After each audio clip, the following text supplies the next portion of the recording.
Hello and what's up guys? In this video, Nigeria is on edge right now as President Tinubu declares a nationwide security emergency after waves of shocking abductions and militant attacks. From the 6 girls and a teenage boy taken right here in the FCT to more than 250 students carried away in Niger State, the situation is getting worse by the day. And now, over 11,000 VIP police escorts are being moved to frontline duty. A move critics say exposes just how badly rural communities have been abandoned. Experts are warning that declarations alone won't save us unless strong action follows, and the questions keep piling up. Will this new strategy truly change anything? Why did it take this long? And what exactly is coming next? Guys, I will let you watch this video for yourself so you can see exactly what I'm talking about. Also, don't forget to like, share and subscribe to this channel if you haven't already done so. Take a look guys, and remember to share your thoughts after watching. Now to the week that was, and amid growing concern about the tide of violence in this country, earlier in the week, President Tinubu declared a nationwide security emergency in response to recent mass kidnappings of hundreds of people and militant attacks in different parts of Nigeria. It includes abductions just a couple of days ago here in the Federal Capital Territory, in which 6 girls and a teenage boy were taken by armed men in the Buhari Area Council. And of course, the more than 250 students who were taken by gunmen from a school in Niger State last week. Nigeria is currently embroiled in a security crisis that is proving to be an enormous domestic challenge. Meanwhile, the police say the 11,000 officers who are assigned to look after VIPs will be transferred to other roles in order to strengthen frontline security. Critics saying that Nigerian VIPs are given special police protection while rural communities are left to fend for themselves. So what does this new security approach, together with the declaration of a nationwide security emergency, mean?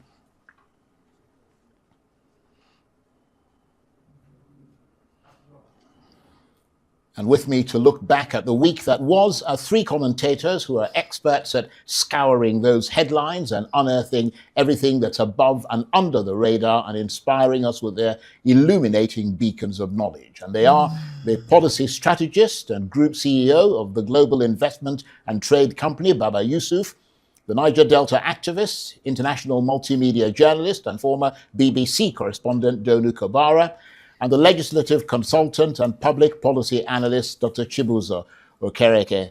Gentlemen and lady, thank you very much indeed for joining us. Let me come to you first, Baba Yusuf. So a national security emergency has been declared in Nigeria. Is that a step forward? Because the thinking seems to be that once you accept there is a crisis, it means that you'll move to put more effort and more resources into mitigating that crisis. That's correct, Charles. Albert, this declaration is coming maybe a bit too late, but then never better late than never. I expected this declaration to come much earlier, given the historical context to this very sore issue we are facing. We have to face this international embarrassment to take this position. Having said that, what is important for me is to actually see the clearly rolled out action plans and then the actions that will follow with the impacts. That is what will make the declaration what it is. You will agree with me, Charles, that over the years, Nigerian successive administrations are fond of making declarations. So for me, it is what it is for now. It was a step in the right direction. I listened and read the statement. There were some quick action points rolled out there, albeit they are a bit mid to long term, hiring of boots on the ground, reform of the police and all that. But that being said, we'll expect a more clearly defined action plan that will follow through, measure impacts going forward. That is what will make sense to us. Indeed. And Donu Kabara, is it your sense that this declaration means the issue of insecurity has now been elevated and will be followed by extraordinary measures? Well, it's difficult to know what will happen in the medium or long term. But I'd say that President Tinubu is definitely heading in the right direction to accept a kind of security partnership with the United States, headed by Malam Nuhu Ribadu, our national security advisor, definitely heading in the right direction. However, I wonder why the state of emergency that's been declared is so mild in the north. I mean, in my state, Rivers, a governor was suspended, and martial law was more or less imposed, through a military administrator, because the president and his sidekick were having issues with the governor. Now we have states where children are being abducted in droves and people are being slaughtered in villages and the governors are still there. I wonder why the core northern states or the middle belt states where these crises are impacting most, are not being replaced by rear admirals and generals. I'm mystified. That's a legitimate question, except that in these circumstances, he didn't declare it on sort of specific states. He declared a nationwide security emergency. Well, the implication of that is that maybe the entire nation should be run by army people. You know what I mean? But I mean, let's face it, the crisis for now, the eyes of the world are on specific parts of the north. And I'm just wondering why governors who have spectacularly failed to manage the crisis, perhaps through no fault of their own in some instances, you know, I'm just wondering why they're still there. Well, I think that's a question that really ought to hover in the backs of people's minds. I mean, there is a certain argument, certainly for people who are from Rivers State, as they make the comparison. But let me come to you, Chibuzo Okereke, or should I say Dr. Chibuzo Okereke, who is in our off-site studio. I hope you're nice and comfortable there. Now that insecurity has become a front burner priority for this government, what are the initiatives that you expect to see? What will be different now in the approach to this security issue? I mean, let's look at the directive, for instance, to withdraw police from VIPs and transfer them to other roles in order to strengthen frontline security. How significant is that, bearing in mind that between 20 and 40% of Nigeria's police force have been doing administrative and VIP duties? Thank you, Charles. I think that Mr. President may have been cajoled to make a policy announcement without a corresponding policy action. And these are the kind of challenges we have been facing over time in the country. The announcing that SPUs should be withdrawn from VIPs without the categories of these VIPs being clearly outlined, without any specific mandate being given to the IGP to make daily or weekly reports of the level of withdrawals that are being made and the kind of refresher course that they are going to be undertaking. Also, the president said they should convert the NYSC camps into training grounds. So when you look at the details of such a pronouncement, you wonder whether they are even implementable. The NYSC runs almost 4 streams, every year. As we speak, there is stream 1, batch A, stream 2, and what have you. And most of the NYSC camps were even built by state government and governors. And in the pronouncement, there were no any kind of engagement or partnership or even state party role regarding this approvals or engagement with the state government, and that is a very big challenge. Most of the SPUs you see have been with their principals for 10, 15 years. Some of them do not understand clearly now operational measures of how police work even happen. So, and they require a lot of training. Right. I have told people issue of policy announcement without policy action is a very big issue in the country.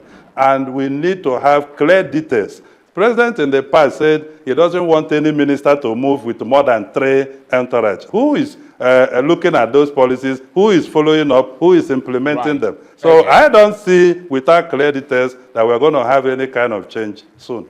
Right. Okay. I think there's some good points there. And I'd like you to sort of cock an ear to those points, Baba Yusuf. And of course, that figure of 11,600 and I think 666 underscores how deeply entrenched VIP guard duty has become in this country's policing culture.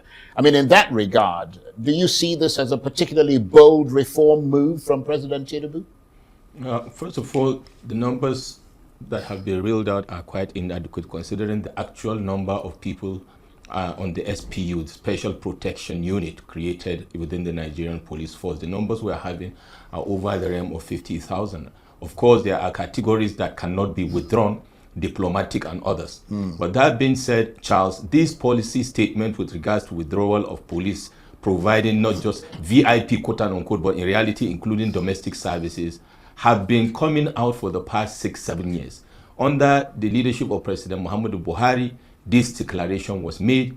When this present IGP Tokun came on board, He made this declaration as one of his policy statements. Mr. President also about 10 months ago issued this directive. They were not complied with. So what remains to be seen, like I said in my opening remarks, are the follow-up actions to that effect. There were no consequences. I mean, the commander-in-chief gave an instruction and the IGP did the same, but it was not implemented. So I will want to see how that would be. With regards to the impact on the current issue on the table, fighting insurgency, fighting the multidimensional insecurity, people have been offline. I mean, the SPU team have been offline for a while. How soon they can be coming back on stream to add value to the fight against insecurity is another issue. But over and beyond that, we have a clear deficit of boots on the ground, Nigerian police, the military and armed forces. We need almost double those numbers. Indeed. And then the sequencing of the hiring process, training and kitting and onboarding them into the field. Are we synchronizing with the timelines of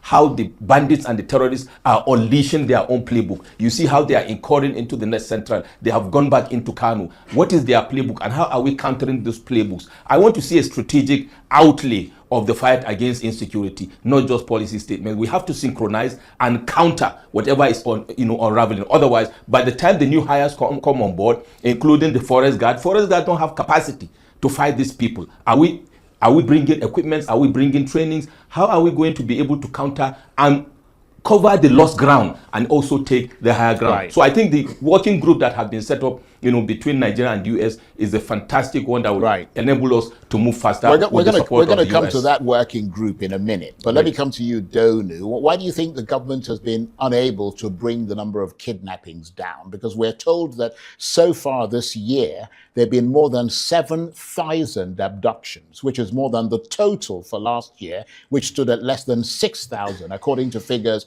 from Beacon Security and Intelligence Limited. So the numbers are going up. Well, you see, the thing is, I mean, it's not just the kidnappings. It's a sort of general, there are a lot of killings as well and other issues. I think you can withdraw as many police as you like from VIPs. You can put as many boots on the ground. You can deploy as many forest guards as you so wish.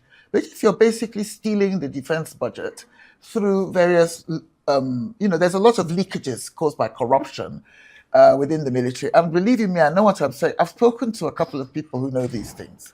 And obviously I cannot name them, but this, it's not just a crisis of security, a security crisis. It's a crisis of confidence in the government. And I think that if President Tinubu wants to be taken seriously, if he wants people to cheer up, work with him, because let's face it, a lot of citizen cooperation will help, right? People have to believe in him. I would like to see some serious sorrow expressed about the general who was assassinated on video. I have seen nothing from this government to suggest that it is as appalled as the rest of us are.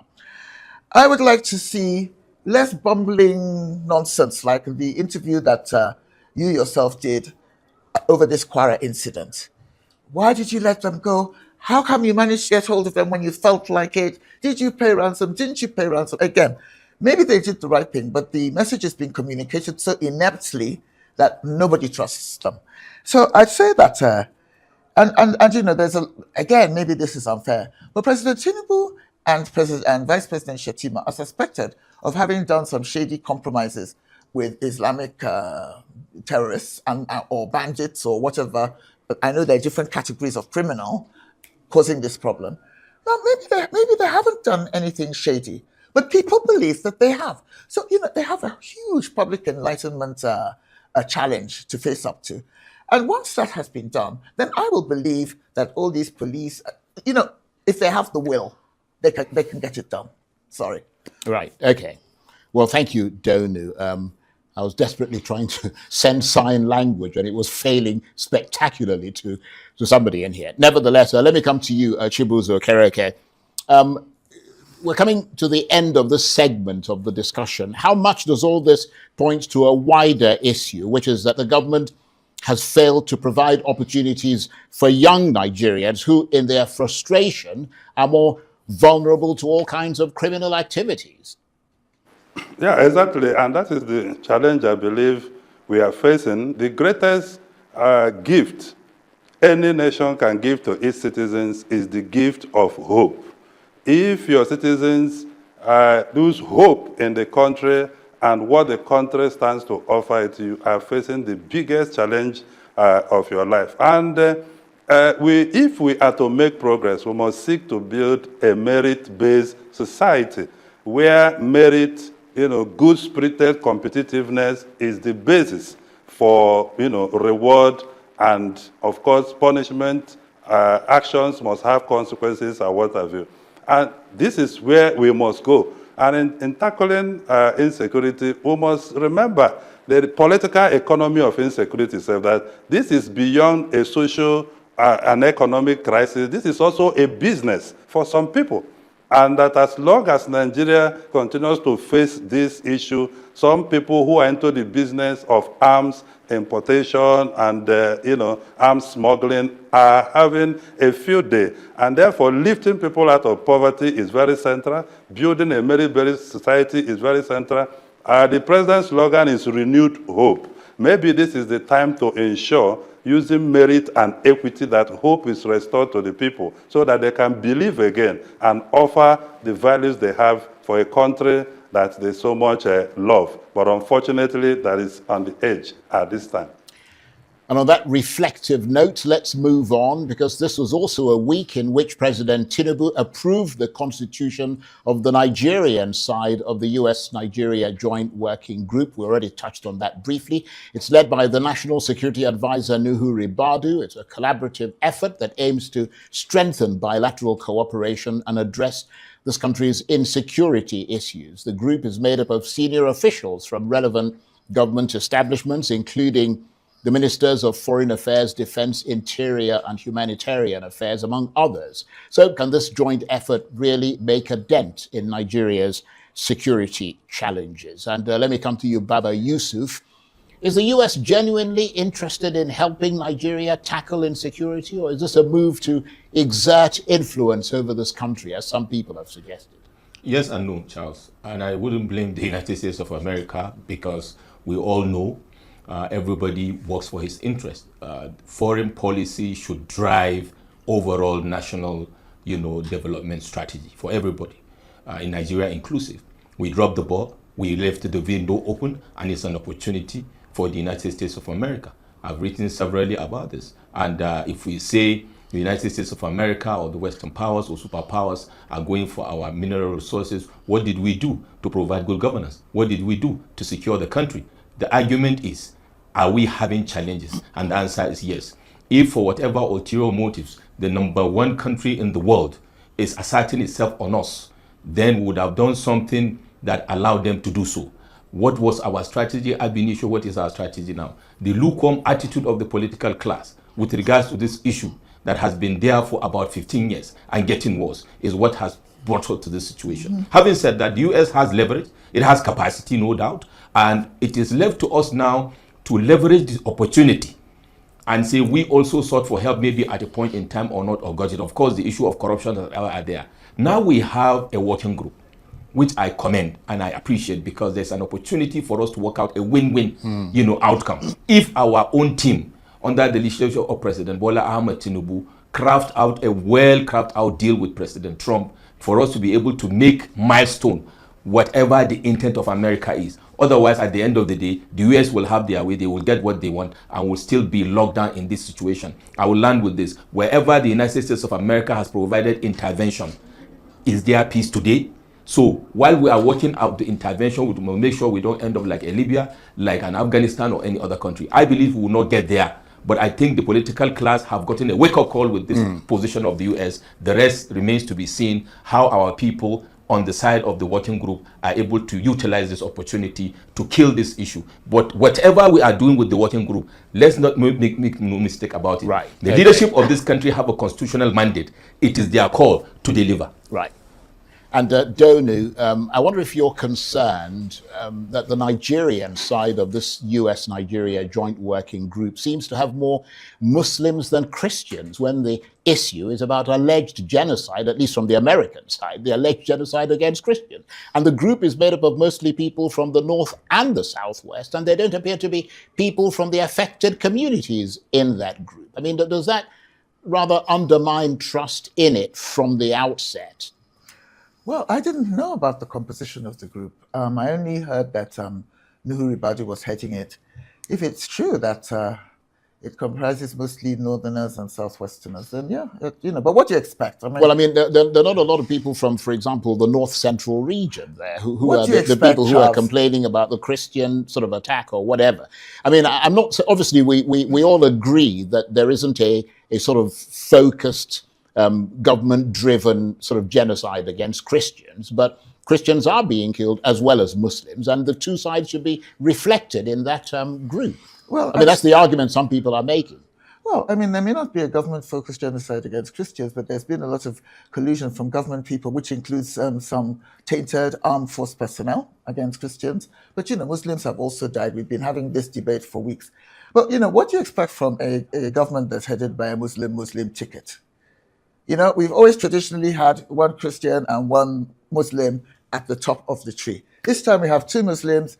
They're not very sensitive, Charles. So it doesn't surprise me to hear that the working group that's supposed to be representative of, a broader base is so narrowly based. They don't really care what anyone thinks. This goes back to what I was saying about crisis of confidence. If they want people like me and the many, many, many Nigerians out there who don't have a chance to appear on Arise TV, if they want us to trust them, they got to start behaving better than this. It's just too cheap. It's cheap and nasty. I'm shocked to hear that there's no middle belt Christians on that group.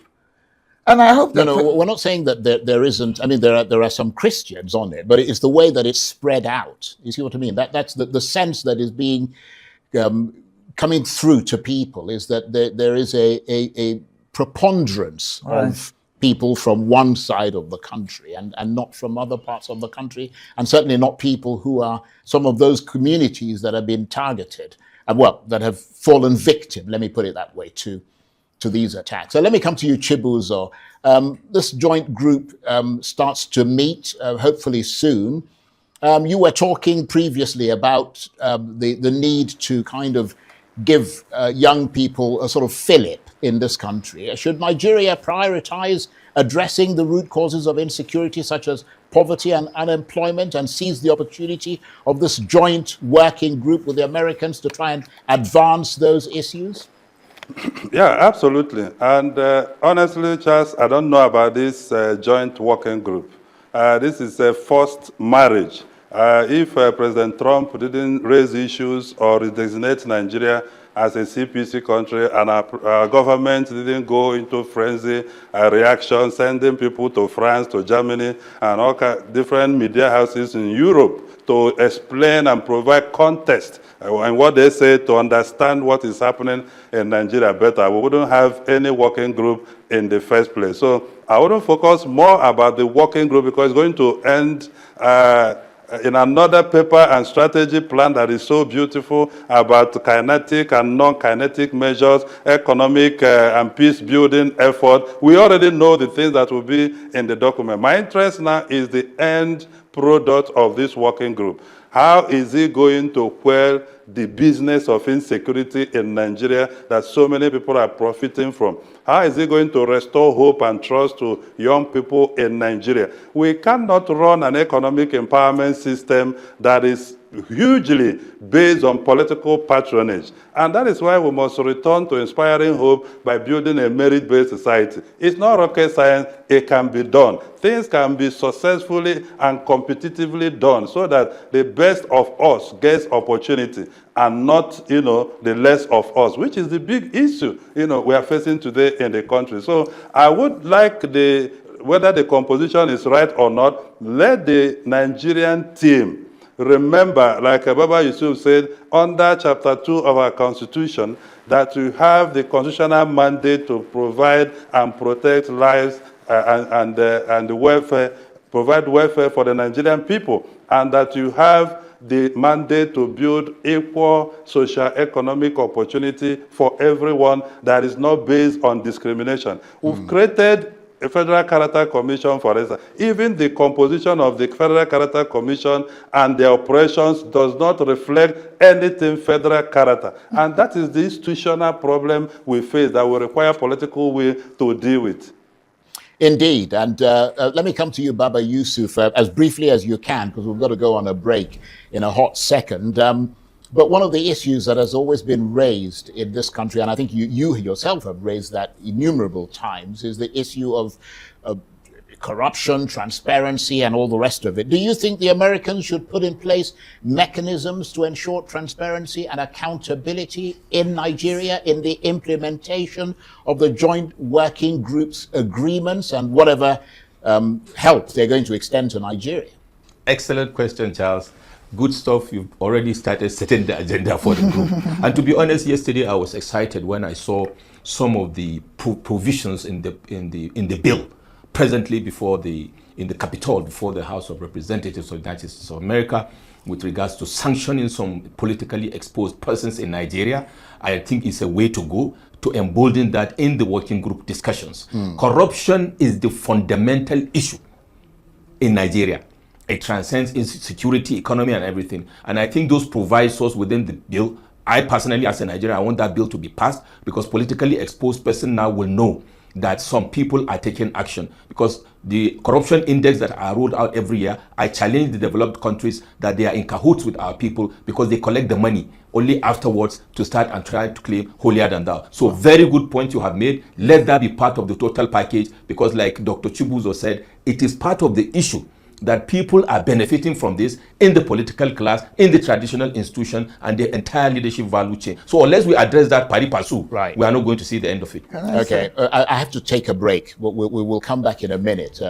You're watching Arise Primetime. Plenty more still ahead as we continue our assessment of the week that was. Stay with us.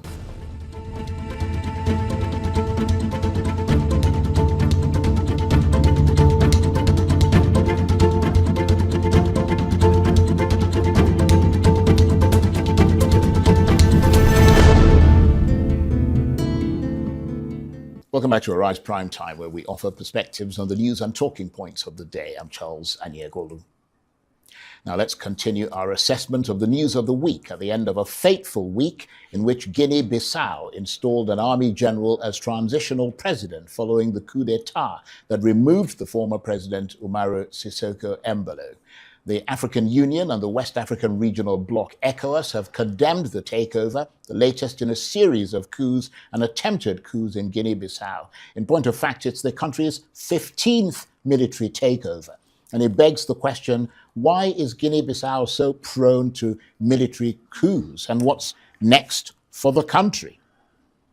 And still with me, looking back at the week that was, are our guest commentators, the policy strategist and group CEO of the global investment and trade company, Baba Yusuf, the Niger Delta activist, international multimedia journalist and former BBC correspondent, Donu Kabara, and the legislative consultant and public policy analyst, Dr. Chibuzo Okereke. Gentlemen and lady, thank you very much indeed for staying with us. I was supposed to go to you, Chibuzo, but I think that would deny Donu a turn, because I think it is her turn after this. I mean, what is your sense, Donu, of why Guinea-Bissau appears to be so prone to military coups? I mean, could it be because it has never managed to consolidate its democracy, in part because the ruling party never came to power through elections, but came to power through a successful war of independence against Portugal? Well, I would be lying if I claimed to be an expert on Guinea-Bissau. Honestly, I don't know. All I can say is that they do come across as sort of extremely undisciplined politically and militarily. This particular coup looks to me as if it was engineered by President Embalo, because he was losing. Well, there is that suspicion, yes, certainly. But no evidence. I have a mole who was stranded in Guinea-Bissau this week, and this is his own opinion. So I'm only parroting an opinion that was shared with me by somebody who's in the country right now. So, you know, I guess they're just unruly. You know, some countries, organizations and groups are like that.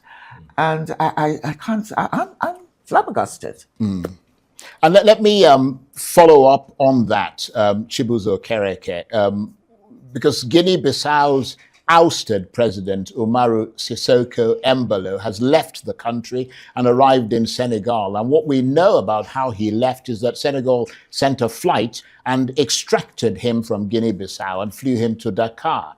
Is it unusual that he was allowed to leave the country? Because you often see situations where someone who is deposed is locked up rather than allowed to leave. Charles, a frontline eyewitness, no less a person than former President Jonathan himself, was there live. He was even trapped. And he has granted interview to say there was no coup in Guinea-Bissau, that this was simply stage managed by the president himself, observing that he may have lost the election, that in fact he was even the one making calls and granting press interviews saying a coup had taken place, which is unusual in a coup situation. And you see, the political structure in Guinea-Bissau was never designed for democracy to thrive. That is because, on one hand, he had the power to suspend a parliament. The parliament had tenure of 4 years, while the president will have 5 years, which means the president will have to supervise the election of parliamentarians. And then we understand that the judges, the judiciary, and the judges he appointed simply serves as the pleasure of the president. So in such a political arrangement, you cannot expect democracy to thrive. There are other things we have heard about what may have transpired there. And the seamless way in which he moved to Senegal will also tell you that, and from history, you know, Guinea-Bissau have not recorded a second-term president in more than 3 decades now. Always, when the president is about to get a second term, something happens and then he ends up doing only 1 term. So on the general note, it's a very big challenge for African democracy. A democracy rollback or regression, as some people have now put it,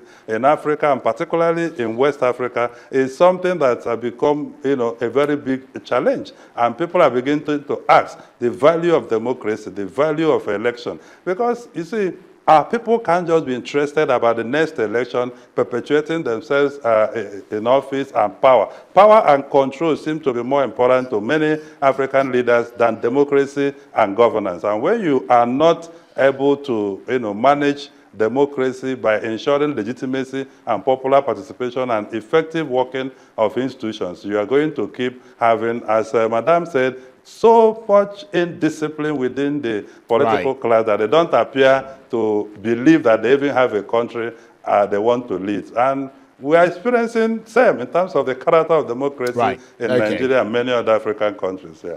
And just to go beyond Guinea-Bissau specifically, Baba Yusuf, does it look to you like military coups, which for a long time were seen as no longer fashionable in Africa, are making a comeback? Yes, it's a reflection of the illusion of democracy, I call it, in Africa, as it is waning, because the so-called political class hide under the cloak of democracy and even sometimes perpetrate more evil than the military. It is historical and is documented. If you take Nigeria, for example, the political class have been part and parcel of coups and counter-coups. What is happening in Guinea-Bissau is like a smaller or more rough version of what happens in other countries like Nigeria. And taking it up from there, when you have sit-tight presidents like Olassane Ouattara in Cote d'Ivoire, you have the man in Cameroon and the one in Uganda, and you have the sectorial or regional organizations like ECOWAS that are hobnobbing with these people that are sitting down, not calling them out, but only quick to call out the military when they take over. As far as I'm concerned, you try to wonder whether it's neither here nor there. Because if we are doing democracy, and one of the partners within an ECOWAS sub-region, for example, is trying to stray, we should have politicians that should stand and say, this is not what we signed up to do. Otherwise, you are opening up a window to something that we may not be able to control. And that is why you see the Sahel region is becoming more greener and greener on the military side, and countries like Guinea-Bissau are copying from us. It's all about leadership. It's all about leadership, because if Nigeria or other countries are demonstrating that leadership in terms of institutionalizing democracy, you will see those smaller countries, by reason of osmosis and diffusion, copying in a way seamlessly. And you can see how another democratically elected president in Senegal, who were praising to the high heavens, have given a safe haven to this man that had arranged a coup in his country. It's a tragedy of democracy, as I call it, in Africa. And it is becoming more and more bold. And you were nodding vigorously there, Donu. I mean, is there a sense that ECOWAS and the African Union lack the political will to discourage coups across Africa beyond just verbally condemning and suspending, the offending country from the bloc? Because, I mean, in the past, somebody was just reminding me that, I mean, beyond the more recent one where Nigeria took action over in Gambia, I mean, there used to be a greater will for some sort of concerted action to stop these things. Sorry. I interviewed President Bill of Sierra Leone earlier on this year, and my sense is that he's a very serious-minded person. He's now the chair of ECOWAS. He was our rep at the United Nations, for a while for the continent. So I don't doubt his sincerity.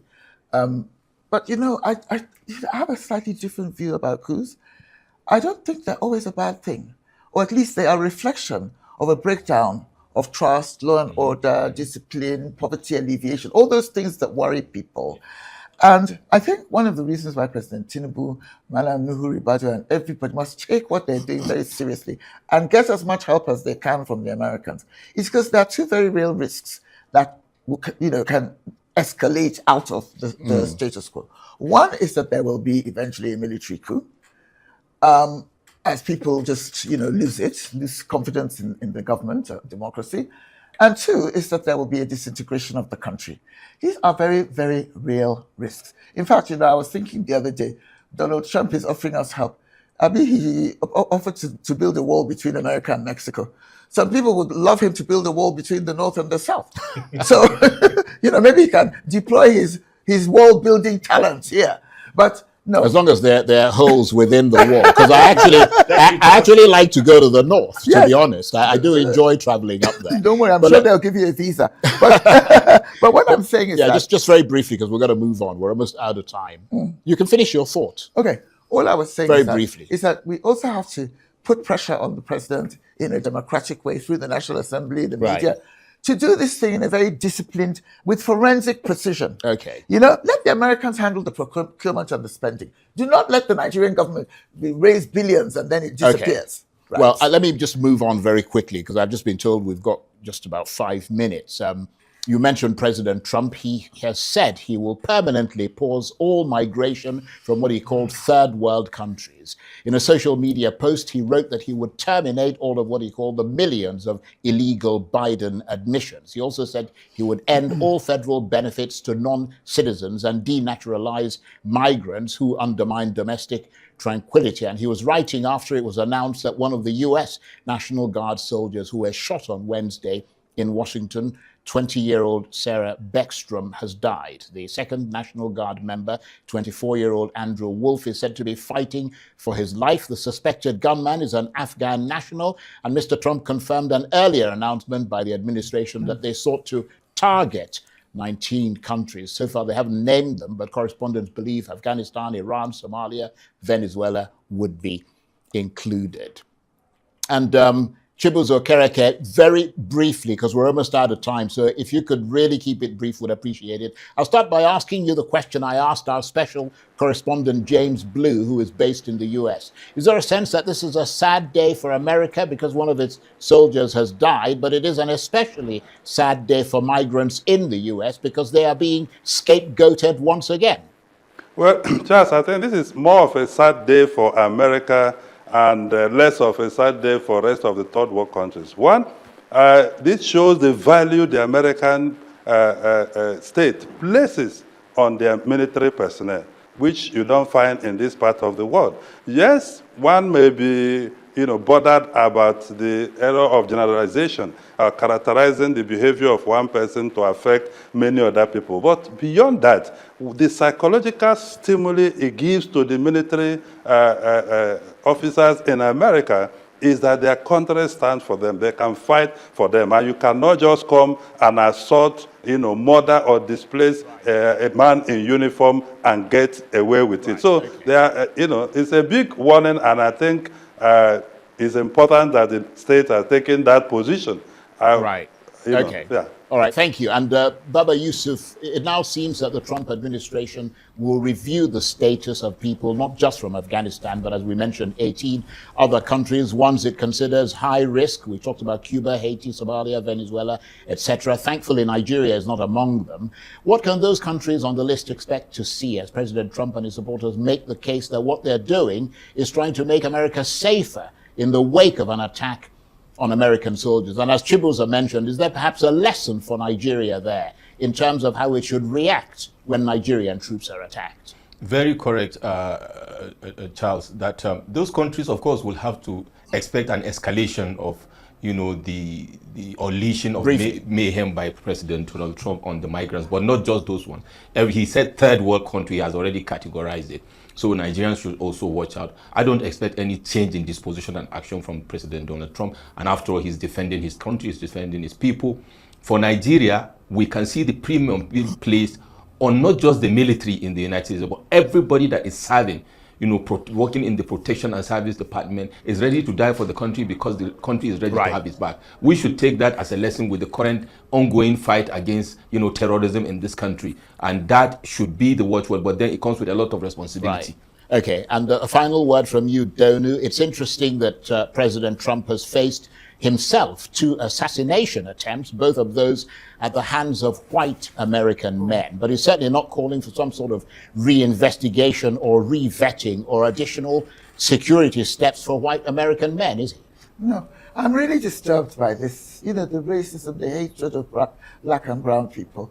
I mean, the white Americans, at least the right-wing ones, briefly talk as if they own that land. They don't own it. They stole it from brown people who were there before they arrived. So they should be a little bit more flexible. They were all immigrants themselves at one time. So, I'm begging Trump, I'm grateful that you've given the Nigerian government a wake-up call, but can you please be less horrible to people in your own country? In the past week, Nigeria's security landscape has once again been thrust into sharp focus following President Tinubu's declaration of a nationwide security emergency. This decisive announcement comes amid a disturbing escalation in violent attacks, mass abductions, and the growing sophistication of armed groups across several regions. The most recent incidents, including the kidnappings of 6 girls and a teenage boy in the Federal Capital Territory, as well as the abduction of more than 250 school children in Niger State, have reinforced the urgency of a coordinated and credible national response. Central to the President's directive is the reassignment of over 11,000 police officers currently deployed as VIP escorts, a move aimed at strengthening frontline security operations. Yet, analysts argue that while this policy is symbolically significant, its success would depend entirely on clarity, enforcement, and measurable results. As several commentators noted, Nigeria has a long history of ambitious security pronouncements that failed to translate into effective field operations. Without detailed implementation guidelines, consistent reporting, and strong political will, this initiative risks becoming another unfulfilled promise. Beyond the immediate response, the discussion this week highlighted deeper structural concerns: inadequate manpower across security agencies, uneven governance outcomes at state level, alleged mismanagement of defense resources, and a growing crisis of public confidence, with over 7,000 kidnappings reported this year, surpassing last year's total. The challenge extends far beyond tactical adjustments. Many experts stress that insecurity is tied to broader socio-economic realities. Widespread unemployment, entrenched poverty, and the absence of merit-based opportunities continue to leave millions of young Nigerians vulnerable to criminal recruitment and exploitation. The newly formed US-Nigeria Joint Working Group adds another layer to the national conversation. While it represents an opportunity to deepen international cooperation, questions remain about representation, transparency, and alignment with Nigeria's long-term security architecture. Ultimately, as several analysts underscored, foreign assistance cannot substitute for domestic accountability. Addressing corruption, enforcing consequences, and rebuilding public trust will be central to any sustainable progress. As Nigeria confronts this critical moment, the country's leaders face a dual responsibility: to secure lives and property with urgency, and to restore hope through fairness, opportunity, and good governance. Whether this declaration marks a turning point would depend on the actions that follow. If you have been following this unfolding situation, we invite you to share your thoughts in the comment section below. What steps do you believe can make the greatest impact, and what should the government prioritize in the days ahead? For more detailed coverage, expert insights, and verified updates, remember to subscribe to Naija Star News, turn on notifications, and stay connected as the story develops. Thank you for watching, and I'll see you in the next one.